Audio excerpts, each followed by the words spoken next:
Capítulo 12. O espelho de Orgezed. O Natal se aproximava. Certa manhã, em meados de dezembro, Hogwarts acordou coberta com mais de 1 metro de neve. O lago congelou e os gêmeos Weasley receberam castigo por terem enfeitiçado várias bolas de neve, fazendo-as seguir Quirrell onde ele ia e quicarem na parte de trás do seu turbante. As poucas corujas que conseguiam se orientar no céu tempestuoso para entregar correspondência tinham de ser tratadas por Hagrid para recuperar a saúde antes de voltarem a voar. Todos mal aguentavam esperar as férias de Natal, e embora a sala comunal da Grifinória e o salão principal tivessem grandes chamas nas lareiras, os corredores varridos por correntes de ar tinham se tornado gélidos e um vento cortante sacudia as janelas das salas de aulas. As piores eram as aulas do professor Snape nas masmorras, onde a respiração dos alunos virava uma névoa diante deles, que procuravam ficar o mais próximo possível dos seus caldeirões. "Tenho tanta pena", disse Draco Malfoy na aula de poções, "dessas pessoas que têm que passar o Natal em Hogwarts porque a família não as quer em casa." Olhou para Harry ao dizer isso. Crabbe e Goyle riram. Harry, que estava medindo pó de espinha de peixe-leão, não lhes deu atenção. Malfoy andava muito mais desagradável do que de costume desde a partida de quadribol. Aborrecido porque Sonserina perdera, tentara fazer as pessoas rirem, dizendo que um sapo iria substituir Harry como apanhador no próximo jogo. Então percebeu que ninguém achara graça, porque estavam todos muito impressionados com a maneira com que Harry conseguira se segurar na vassoura corcoviante. Por isso Draco, invejoso e zangado, voltara a aperrear Harry, dizendo que não tinha família como os outros. Era verdade que Harry não ia voltar à Rua dos Alfeneiros para o Natal. A professora Minerva passara a semana anterior fazendo uma lista dos alunos que iam ficar em Hogwarts no Natal, e Harry assinara seu nome na mesma hora. Não sentia nenhuma pena de si mesmo. Provavelmente aquele seria o melhor Natal que já tivera. Rony e os irmãos também iam ficar, porque o senhor e a senhora Weasley iam à Romênia visitar Carlinhos. Quando deixaram as masmorras ao final da aula de poções, encontraram um grande tronco de pinheiro bloqueando o corredor à frente. 2 pés enormes que apareciam por baixo do tronco e alguém bufando alto denunciaram a todos que Hagrid estava por trás dele. "Oi, Rubio, quer ajuda?" perguntou Rony, metendo a cabeça por entre os ramos. "Não, estou bem, obrigado, Rony." "Você se importaria de sair do caminho?" Ouviu-se a voz arrastada e seca de Draco atrás deles.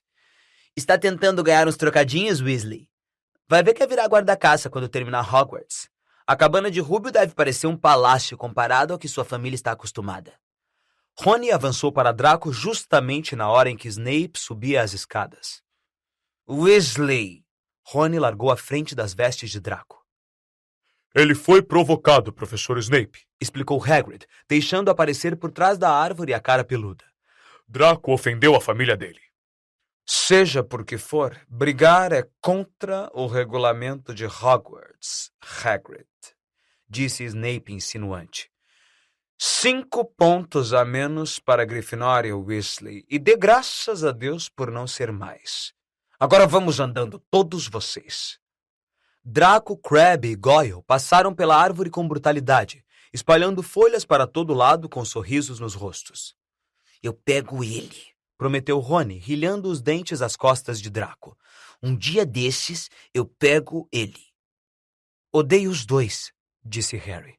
"Draco e Snape." "Vamos, ânimo, o Natal está aí", disse Hagrid.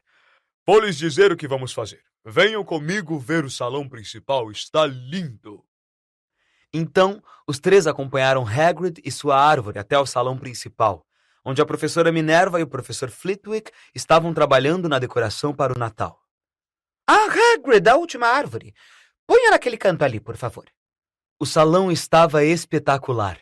Festões de azevinho e visco pendurados a toda a volta das paredes e nada menos que 12 enormes árvores de Natal estavam dispostas pelo salão, umas cintilando com cristais de neve, outras iluminadas por centenas de velas. "Quantos dias ainda faltam até as férias?" perguntou Hagrid. 1, respondeu Hermione. "Ah, isso me lembra, Harry, Rony, falta meia hora para o almoço, devíamos estar na biblioteca." "E é mesmo", disse Rony, despregando os olhos do professor Flitwick, que fazia sair bolhas azuis da ponta da varinha e as levava para cima dos galhos da árvore que acabara de chegar. Biblioteca? Espantou-se Hagrid, acompanhando-os para fora da sala. Na véspera das férias? Não estão estudando demais? Ah, não estamos estudando, respondeu Harry, animado. Desde que você mencionou o Nicolau Flamel, estamos tentando descobrir quem ele é. Vocês o quê? Hagrid parecia chocado. Ouçam aqui. Já disse a vocês, parem com isso. Não é da sua conta o que o cachorro está guardando. Só queremos saber quem é Nicolau Flamel, só isso, falou Hermione. A não ser que você queira nos dizer e nos poupar o trabalho, acrescentou Harry. Já devemos ter consultado uns 100 livros e não encontramos em lugar nenhum. Que tal nos dar uma pista? Sei que já li o nome dele em algum lugar. Não digo uma palavra, respondeu Hagrid, decidido. Então vamos ter que descobrir sozinhos, disse Rony, e saíram depressa para a biblioteca, deixando Hagrid desapontado. Andavam realmente procurando o nome de Flamel nos livros desde que Hagrid o deixara escapar, porque de que outra maneira iam descobrir o que Snape estava tentando roubar? O problema é que era muito difícil saber por onde começar, sem saber o que Flamel poderia ter feito para aparecer em um livro. Não se encontrava em grandes sábios do século XX, nem em nomes notáveis da mágica do nosso tempo. Não era encontrável tampouco em importantes descobertas modernas da magia, nem em um estudo dos avanços recentes na magia. E, é claro, havia também o tamanho da biblioteca em si. Dezenas de milhares de livros, milhares de prateleiras, centenas de corredores estreitos. Hermione puxou uma lista de assuntos e títulos que decidira pesquisar, enquanto Rony se dirigiu a uma carreira de livros e começou a tirá-los da prateleira aleatoriamente. Harry vagou até a seção reservada. Vinha pensando há algum tempo se Flamel não estaria ali. Infelizmente, o estudante precisava de um bilhete assinado por um professor para consultar qualquer livro restrito, e ele sabia que nenhum jamais lhe daria o bilhete. Eram livros que continham poderosa magia negra jamais ensinada em Hogwarts e somente lida por alunos mais velhos que estudavam no curso avançado de defesa contra as artes das trevas. O que é que você está procurando, menino? Nada, disse Harry. Madame Pince, a bibliotecária, apontou-lhe um espanador de penas. Então é melhor sair daqui. Vamos, fora! Desejando ter sido um pouco mais rápido em inventar alguma história, Harry saiu da biblioteca. Ele, Rony e Hermione já tinham concordado que era melhor não perguntar a Madame Pince onde poderiam encontrar Flamel. Tinham certeza de que ela saberia informar, mas não podiam arriscar que Snape ouvisse o que andavam tramando. Harry esperou do lado de fora no corredor para saber se os outros dois tinham encontrado alguma coisa, mas não alimentava muitas esperanças. Afinal, estavam procurando havia 15 dias, mas como só tinham breves momentos entre as aulas, não era surpresa que não tivessem achado nada. O que realmente precisavam era de uma longa busca, sem Madame Pince bafejar o pescoço deles. 5 minutos depois, Rony e Hermione se reuniram a ele, balançando negativamente a cabeça, e foram almoçar. Vocês vão continuar procurando enquanto eu estiver fora, não vão? Recomendou Hermione. E me mandem uma coruja se encontrarem alguma coisa. E você poderia perguntar aos seus pais se sabem quem é Flamel, disse Rony. Não haveria perigo em perguntar a eles. Nenhum perigo. Os dois são dentistas. Uma vez começadas as férias, Rony e Harry estavam se divertindo à beça para se lembrar de Flamel. Tinham o dormitório só para eles e a sala comunal estava muito mais vazia do que o normal, por isso podiam usar as poltronas confortáveis ao pé da lareira. Sentavam-se a toda hora para comer tudo o que pudessem espetar em um garfo de assar. Pão, bolinhos, marshmallows, e tramavam maneiras de fazer Draco ser expulso, o que se divertiam em discutir mesmo que não fosse produzir resultados. Rony também começou a ensinar Harry a jogar xadrez de bruxo. Era exatamente igual a xadrez de trouxa, exceto que as peças eram vivas, o que fazia parecer que a pessoa estava dirigindo tropas em uma batalha. O jogo de Rony era muito velho e gasto. Como tudo mais que possuía, pertencera em tempos a alguém da família, no caso, ao seu avô. No entanto, a velhice das peças não era um empecilho. Rony as conhecia tão bem que nunca tinha dificuldade de mandá-las fazer o que ele queria. Harry jogava com peças que Simas Finnegan lhe emprestara, e estas não confiavam nada nele. Ainda não era um bom jogador e elas não paravam de gritar conselhos variados, o que o confundia. Não me mande para lá, não está vendo o cavalo dele? Mande ele, podemos nos dar ao luxo de perder ele. Na noite de Natal, Harry foi para a cama pensando com ansiedade na comida e na diversão do dia seguinte, mas sem esperar nenhum presente. Quando acordou cedo na manhã seguinte, porém, a primeira coisa que viu foi uma pequena pilha de embrulhos ao pé de sua cama. Feliz Natal, disse Rony sonolento quando Harry pulou da cama e vestiu o roupão. Para você também, falou Harry. Olha só isso, ganhei presentes. E o que é que você esperava, nabos? Respondeu Rony, virando-se para sua pilha, que era bem maior do que a de Harry. Harry apanhou o pacote de cima.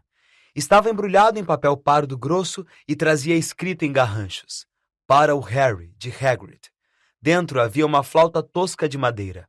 Era óbvio que Hagrid a entalhara pessoalmente. Harry soprou-a. Parecia um pouco com um pio de coruja. Um segundo embrulho, muito pequeno, continha um bilhete. Recebemos sua mensagem e estamos enviando o seu presente. Tio Walter e tia Petúnia. Presa com fita adesiva na nota havia uma moeda de 50 pence. Que simpático! Exclamou Harry. Rony ficou fascinado pela moeda. Que esquisito, disse. Que formato? Isso é dinheiro? Pode ficar com ela, disse Harry, rindo-se ao ver a satisfação de Rony. Rúbio, minha tia e meu tio. E quem mandou esses? Acho que sei quem mandou esse, disse Rony, ficando um pouco vermelho e apontando para um embrulho disforme. Mamãe, eu disse a ela que você não estava esperando receber presentes. Ah, não, gemeu. Ela fez para você uma suéter Weasley. Harry rasgou o papel e encontrou uma suéter tricotada com linha grossa verde clara e uma grande caixa de barras de chocolate feito em casa. Todos os anos ela faz para nós uma suéter, disse Rony, desembrulhando a dele. E a minha é sempre cor de tijolo. Foi realmente muita gentileza dela, disse Harry, experimentando as barrinhas de chocolate que estavam muito gostosas. O presente seguinte também continha doces. Uma grande caixa de sapos de chocolate dados por Hermione. Restava apenas um embrulho. Harry apanhou e apalpou. Era muito leve. Desembrulhou. Uma coisa sedosa e prateada escorregou para o chão, onde se acomodou em dobras refulgentes. Rony soltou uma exclamação. Já ouvi falar nisso, disse em voz baixa, deixando cair a caixa de feijõezinhos de todos os sabores que ganhara de Hermione. Se isso é o que eu penso que é realmente raro e realmente valioso. E o que é? Harry apanhou o pano brilhoso e prateado do chão. Tinha uma textura estranha, parecia tecida com fios de água. É uma capa da invisibilidade, disse Rony com uma expressão de assombro no rosto. Tenho certeza de que é. Experimente. Harry jogou a capa em volta dos ombros e Rony deu um berro. É sim! Olhe para baixo! Harry olhou para os pés, mas eles tinham desaparecido. Correu então para o espelho. Não deu outra. O espelho refletiu sua imagem, só a cabeça suspensa no ar, o corpo completamente invisível. Ele cobriu a cabeça e a imagem desapareceu completamente. Tem um cartão, disse Rony de repente. Caiu um cartão. Harry tirou a capa e apanhou o cartão.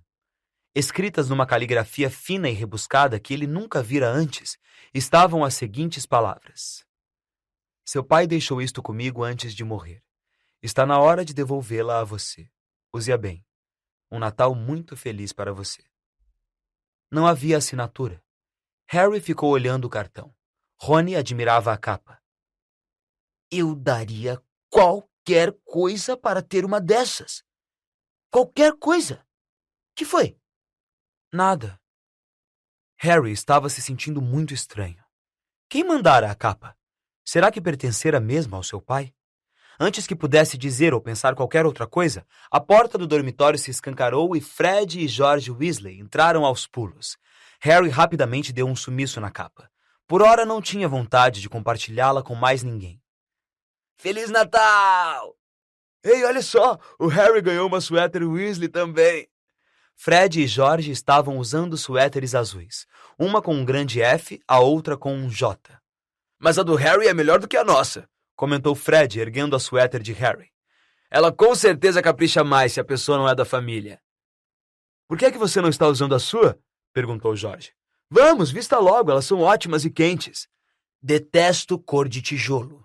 lamentou-se Rony desanimado enquanto vestia a suéter. Pelo menos você não tem uma letra na sua, comentou George. Ela deve pensar que você não esquece o seu nome, mas nós não somos burros, sabemos que nos chamamos Dredd e Fort. Que barulheira é essa? Percy Weasley meteu a cabeça para dentro da porta com um olhar de censura. Era visível que já desembrulhara metade dos seus presentes, porque trazia também uma suéter grossa pendurada no braço que Fred logo agarrou. M de monitor? Vista logo, Percy. Todos estamos usando as nossas, até Harry ganhou uma. Eu não quero, disse Percy com a voz embargada, enquanto os gêmeos forçavam a suéter por sua cabeça, entortando seus óculos. E você hoje não vai se sentar com os monitores, disse George. Natal é uma festa da família. E os dois carregaram Percy para fora do quarto, com os braços presos dos lados pela suéter. Harry nunca tivera em toda a vida um almoço de Natal igual àquele. 100 perus gordos assados, montanhas de batatas assadas e cozidas, travessas de salsichas, terrinas de ervilhas passadas na manteiga, molheiras com uva do monte em molho espesso e bem temperado, e a pequenos intervalos sobre a mesa, pilhas de bombinhas de bruxo.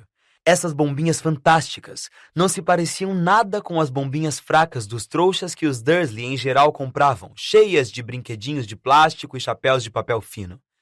Harry puxou a ponta de uma bombinha de bruxo com Fred, e ela não deu apenas um estalinho, ela explodiu com o ruído de um canhão e envolveu-os em uma nuvem de fumaça azul, enquanto caíam de dentro um chapéu de almirante e vários camundongos brancos, vivos. Na mesa principal, Dumbledore tinha trocado o chapéu de bruxo por um toucado florido e ria alegremente de uma piada que o professor Flitwick acabara de ler para ele. Pudins de Natal flamejantes seguiram-se ao peru. Percy quase quebrou os dentes em uma foice de prata que estava escondida em sua fatia. Harry observava o rosto de Hagrid ficar cada vez mais vermelho à medida que pedia mais vinho e acabou beijando a bochecha da professora Minerva, a qual, para espanto de Harry, rira e corara, o chapéu de bruxa enviesado na cabeça.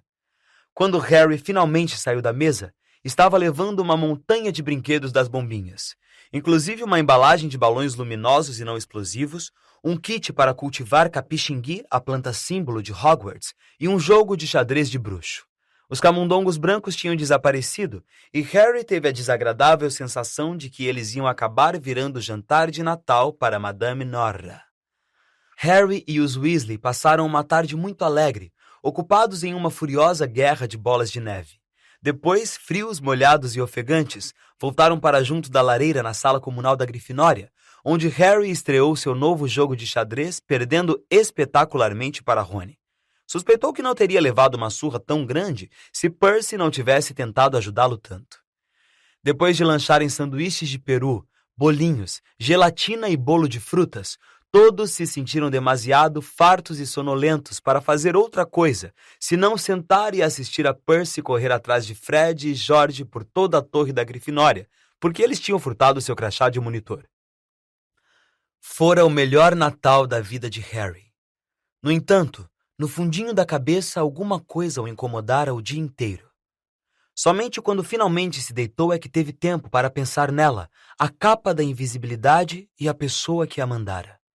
Rony, cheio de peru e bolo e sem nenhum mistério para perturbá-lo, caiu no sono assim que puxou as cortinas de sua cama de dossel.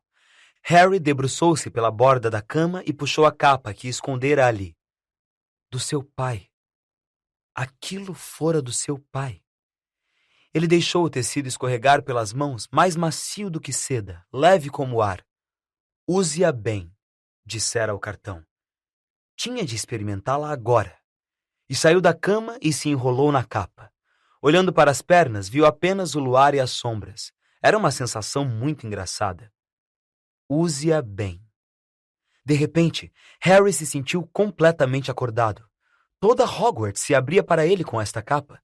Sentiu-se tomado de excitação em pé ali na escuridão silenciosa. Podia ir a qualquer lugar com a capa, qualquer lugar, e Filch jamais saberia. Rony resmungou adormecido. Será que Harry devia acordá-lo? Alguma coisa o deteve. A capa do seu pai. Sentiu que desta vez, a primeira, queria usá-la sozinho. E saiu sorrateiro do dormitório, desceu as escadas, atravessou a sala comunal e passou pelo buraco do retrato. Quem está aí? Perguntou esganiçada a mulher gorda. Harry não respondeu. Saiu depressa pelo corredor. Aonde deveria ir? Parou, o coração acelerado, e pensou. E então lhe ocorreu. A seção reservada na biblioteca. Poderia ler o tempo que quisesse, o tempo que precisasse para descobrir quem era Flamel. Foi então puxando a capa para bem junto do corpo ao andar. A biblioteca estava escura como breu e muito estranha. Harry acendeu uma luz para enxergar o caminho entre as fileiras de livros. A lâmpada parecia que estava flutuando no ar, e embora Harry sentisse que seu braço a sustentava, aquela visão lhe deu arrepios. A seção reservada era bem no fundo da biblioteca. Saltando com cautela a corda que separava esses livros do resto da biblioteca, ele ergueu a lâmpada para ler os títulos. Eles não lhe informavam muita coisa. Suas letras descascadas e esmaecidas formavam dizeres em línguas que Harry não entendia. Alguns nem sequer tinham título. Um livro tinha uma mancha escura que fazia lembrar horrivelmente de sangue. Os pelos na nuca de Harry ficaram em pé. Talvez fosse imaginação dele, talvez não, mas achou que ouvia um sussurro inaudível vindo dos livros, como se eles soubessem que havia alguém ali que não deveria estar. Precisava começar por alguma parte. Pousando com cuidado a lâmpada no chão, ele procurou na prateleira mais baixa um livro que parecesse interessante. Um grande volume preto e prata chamou sua atenção. Puxou-o com esforço, porque era muito pesado, e equilibrando-o nos joelhos, deixou-o abrir ao acaso. Um grito agudo de coalhar o sangue cortou o silêncio. O livro está gritando! Harry fechou-o depressa, mas o grito não parou. Uma nota alta, contínua, de furar os tímpanos. Ele tropeçou para trás e derrubou a lâmpada, que se apagou na mesma hora. Em pânico, ouviu passos que vinham pelo corredor do lado de fora. Enfiando o livro gritador de qualquer jeito no lugar, ele correu para valer. Passou por Filch quase à porta. Os olhos claros e arregalados de Filch atravessaram-no. Harry escorregou por debaixo dos seus braços estendidos e saiu desabalado pelo corredor, os gritos do livro ainda ecoando em seus ouvidos. Parou subitamente diante de uma alta armadura. Estivera tão ocupado em fugir da biblioteca que não prestara atenção aonde estava indo. Talvez porque estivesse escuro, ele nem sequer reconheceu onde se encontrava. Havia uma armadura perto das cozinhas, ele sabia, mas ele devia estar uns 5 andares acima. O senhor me pediu para eu vir direto ao senhor, professor, se alguém estivesse perambulando durante a noite e alguém esteve na biblioteca, na seção reservada. Harry sentiu o sangue se esvair do seu rosto. Onde quer que estivesse, Filch devia conhecer um atalho, porque sua voz baixa e untuosa estava se aproximando, e para seu horror, foi Snape quem respondeu. A seção reservada? Bom, eles não podem estar longe. Vamos apanhá-los. Harry ficou imóvel no lugar em que estava quando Filch e Snape viraram o canto do corredor à frente. Eles não podiam vê-lo, é claro, mas era um corredor estreito e se chegassem mais perto esbarrariam nele. A capa não o impedia de ser sólido. Recuou o mais silenciosamente que pôde. Havia uma porta entreaberta à sua esquerda. Era sua única esperança. Esgueirou-se por ela, prendendo a respiração, tentando não empurrá-la, e para seu alívio, conseguiu entrar no aposento sem que percebessem nada. Eles passaram direto e Harry apoiou-se na parede, respirando profundamente, ouvindo os passos dos dois morrerem à distância. Fora por pouco, por um tris. Passaram-se alguns segundos até ele reparar em alguma coisa no aposento em que se escondera. Parecia uma sala de aula fechada. Os vultos escuros das mesas e cadeiras se amontoavam contra as paredes e havia uma cesta de papéis virada. Mas escorada na parede à sua frente, havia uma coisa que não parecia pertencer ao lugar, alguma coisa que parecia que alguém acabara de pôr ali para tirá-la do caminho. Era um magnífico espelho, da altura do teto, com uma moldura de talha dourada, aprumado sobre 2 pés em garra. Havia uma inscrição entalhada no alto. Oansa roku esmeo jezed, oasamo tso rueso ortso moan. Já livre do pânico, agora que não ouvia sinal de Filch e Snape, Harry aproximou-se do espelho, querendo mirar-se sem ver nenhuma imagem como antes. Adiantou-se para o espelho. Teve de levar as mãos à boca para não gritar. Virou-se. Seu coração batia com muito mais fúria do que quando o livro gritara. porque não vira somente a própria imagem no espelho, mas a de uma verdadeira multidão por trás dele. Mas o quarto estava vazio. Respirando muito depressa, ele se virou lentamente para o espelho. Lá estava ele, refletido, parecendo branco e assustado, e lá estavam, refletidos às suas costas, pelo menos outras 10 pessoas.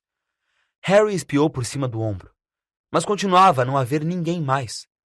Ou será que eram todos invisíveis também? Será que estava de fato em um aposento cheio de gente invisível e o truque desse espelho é que ele refletia tudo, invisível ou não? Olhou para o espelho outra vez. Uma mulher parada logo atrás de sua imagem sorria e lhe acenava. Ele esticou a mão e sentiu o ar atrás dele. Se ela estivesse realmente ali, ele a tocaria, pois suas imagens estavam muito próximas. Mas ele pegou apenas ar. Ela e os outros só existiam no espelho. Era uma mulher muito bonita. Tinha cabelos a caju e os olhos. Os olhos são iguaizinhos aos meus, Harry pensou, acercando-se um pouco mais do espelho. Verde vivo. Exatamente do mesmo formato. Mas então reparou que ela estava chorando, sorrindo, mas chorando ao mesmo tempo. O homem alto, magro, de cabelos negros, parado ao lado dela, abraçou-a. Usava óculos e seu cabelo era muito rebelde. Espetava na parte de trás, como o de Harry. Harry estava tão perto do espelho agora que seu nariz quase encostava em sua imagem. Mamãe? Murmurou. Papai? Eles apenas olharam para ele, sorrindo, e lentamente Harry olhou para os rostos das outras pessoas no espelho e viu outros pares de olhos verdes iguais aos seus, outros narizes como o seu, até mesmo um velhote que parecia ter os mesmos joelhos ossudos que ele. Harry estava olhando para sua família, pela primeira vez na vida.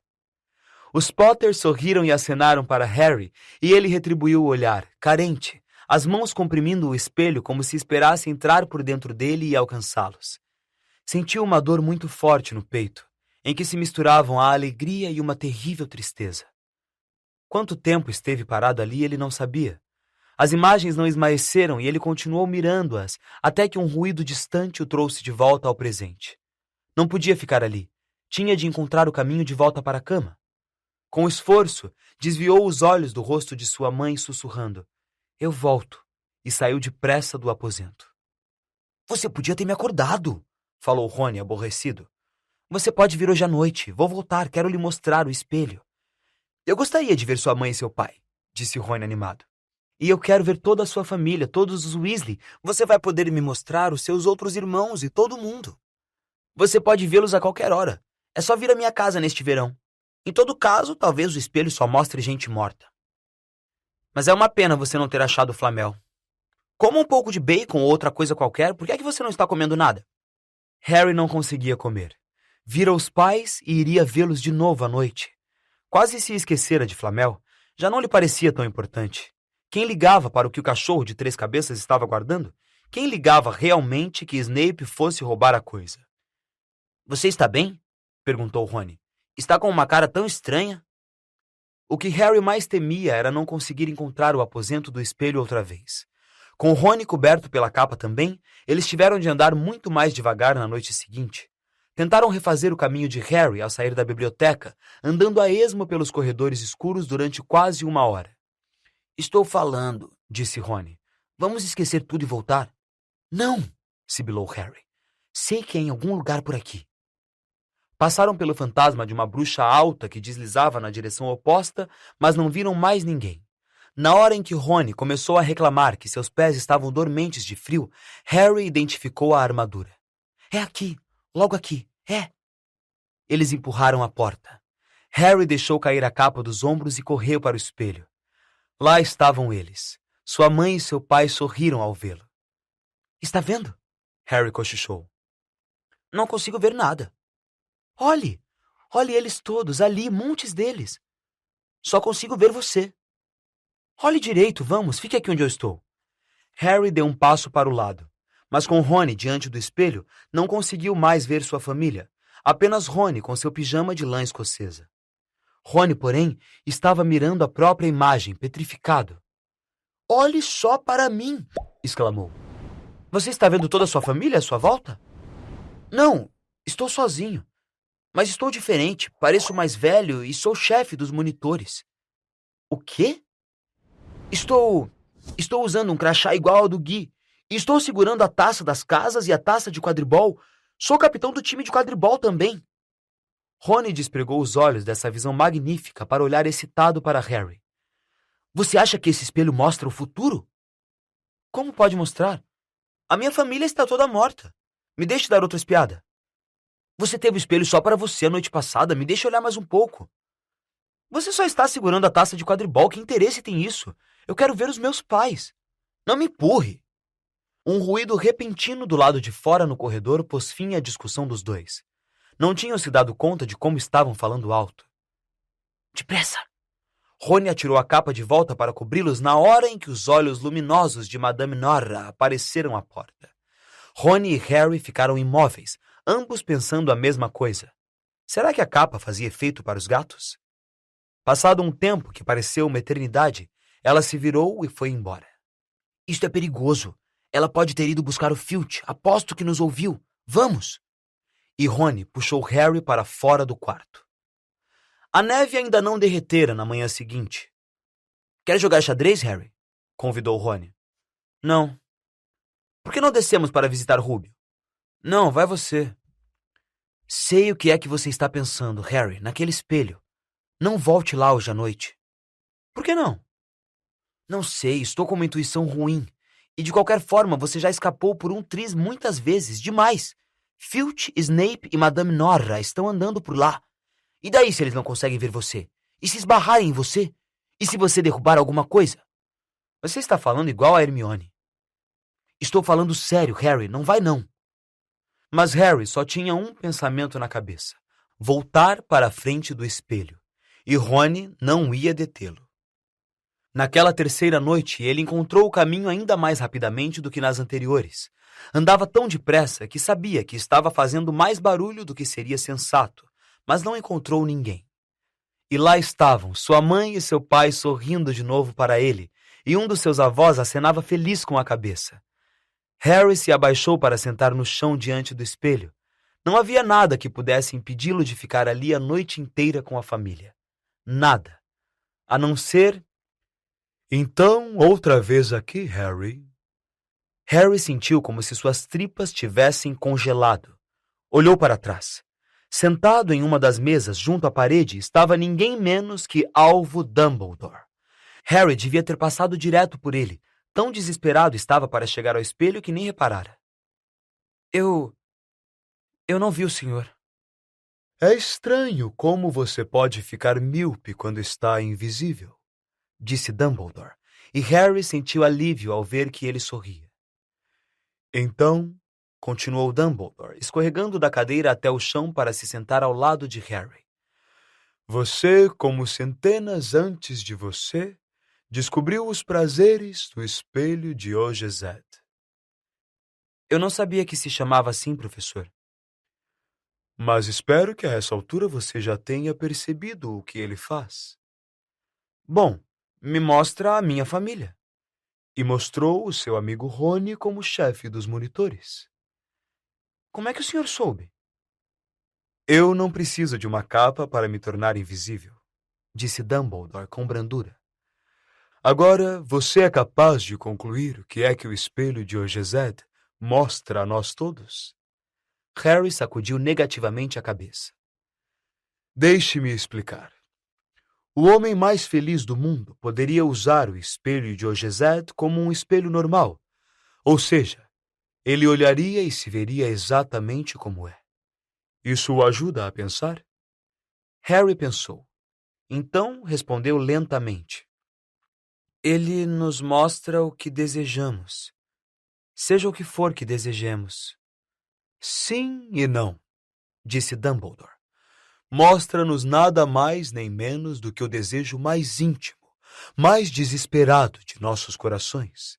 Você, que nunca conheceu sua família, a vê de pé à sua volta. Ronald Weasley, que sempre teve os irmãos a lhe fazerem sombra, vê-se sozinho, melhor que todos os irmãos. Porém, o espelho não nos dá nem o conhecimento, nem a verdade.